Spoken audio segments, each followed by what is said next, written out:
Hey, so I just live streamed, but I'm doing it again because I realized, oh, well, I need to make this video, and I wish I didn't have to live stream every time I wanted to make a video, but it's fine. I mean, it works. It works. And also, again, crappy video, but too bad. At least the audio's good. Webcam is being stupid. I tried unplugging it and plugging it back in. I tried to go into OBS, restart OBS. Nothing works. So don't get it. I don't get it. Anyway, but yeah. So um, I just here's the thing about cognitive abilities and like variance and intellectual ability. Um, some people are intellectually gifted. Some people are not. Most people are not. Maybe thank God for that. But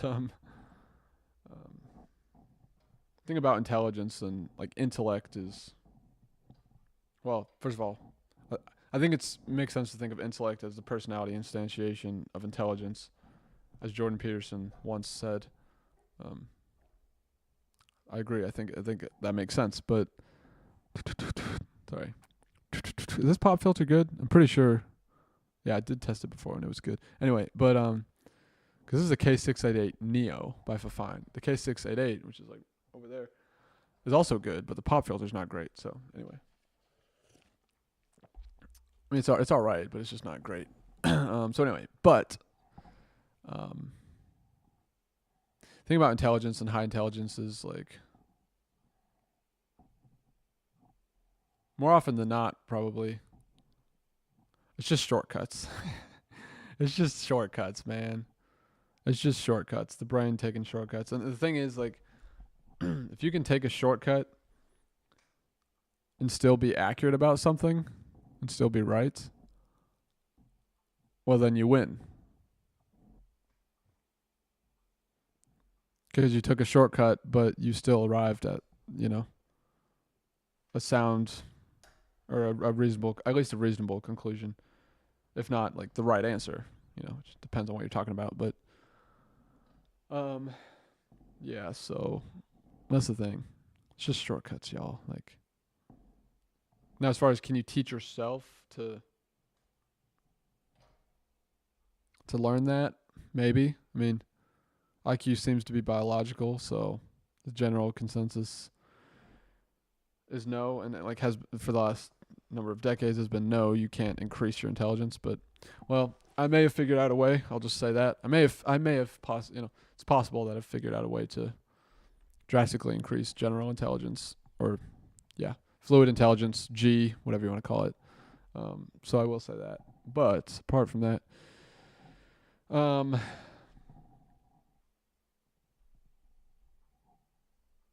again, I made a video about this kind of before, but most people don't understand high intelligence unless they themselves are highly intelligent. Um, we say intellectually gifted. Oh, that person's smart. They got a gift, and it's true. It's a gift, but every gift has the potential to become pathological, and it's not like it's only a good thing to be intellectually gifted. Um, I mean, there are various characters in fictional TV shows or movies that depict this quite well. Patrick Jane, for example, in The Mentalist, it's a good example of this. Dr. House from House MD is another good example. I'd say pretty good example. But I mean, just think about what would life be like. I mean, I don't know the intelligence of the person watching this video, but just think about what life. Chances are, just statistically speaking, you're of average intelligence, likely. Just imagine what it's like to constantly be ahead of everyone else, and to see what inevitably ends up happening long before other people see it, you know, and to understand things before anyone else understands it, to be able to predict conversations and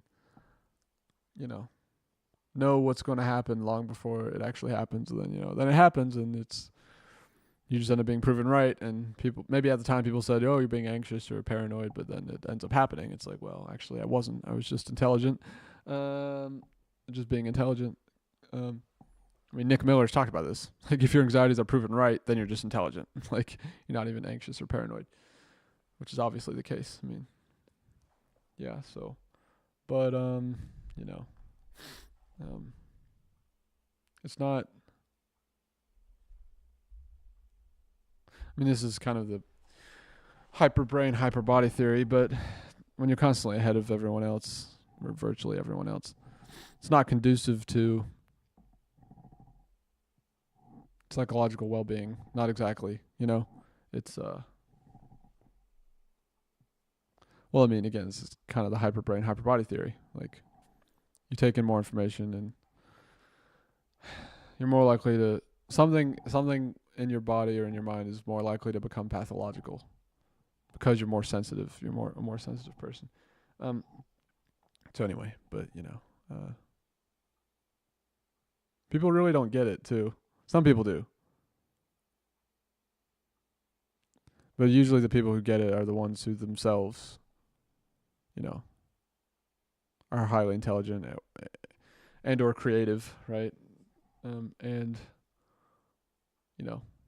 like really neurodivergent, and actually, like have some kind of mental disorder, then they get it, but most people don't. Vast majority of people don't at all. It's like they think that a lot of people think they understand. It's like, you don't. You don't understand us. You really don't.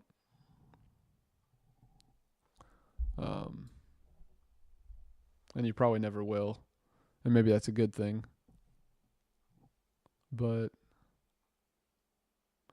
yeah, you shouldn't claim understanding. Is, I guess, my point. Because unless you are one of those people, or maybe they're like a family member or your best friend, maybe you can't say that you really understand it at any deep level, because you just don't. So anyway, certain things require lived experience to comprehend, or to fully comprehend, at least. So, but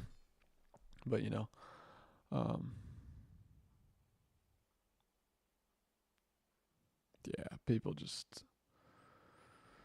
don't understand just the sheer complexity of the human psyche. And the power of the mind. It's absolutely absurd. People don't get it. They really don't. It's absolutely absurd. I don't get it. Like, I know enough to know I don't, but I understand at like a low resolution level. Most people don't even have that though, yeah. So it's definitely the case that everything you do matters. No doubt about that. But oops, sorry. So anyway, all right. I think that's about everything I wanted to say. I need to eat something. It's like almost 3:00, but yeah. Yeah, it's a pretty good explanation, I think. All right. God bless. Have a good day. Thanks.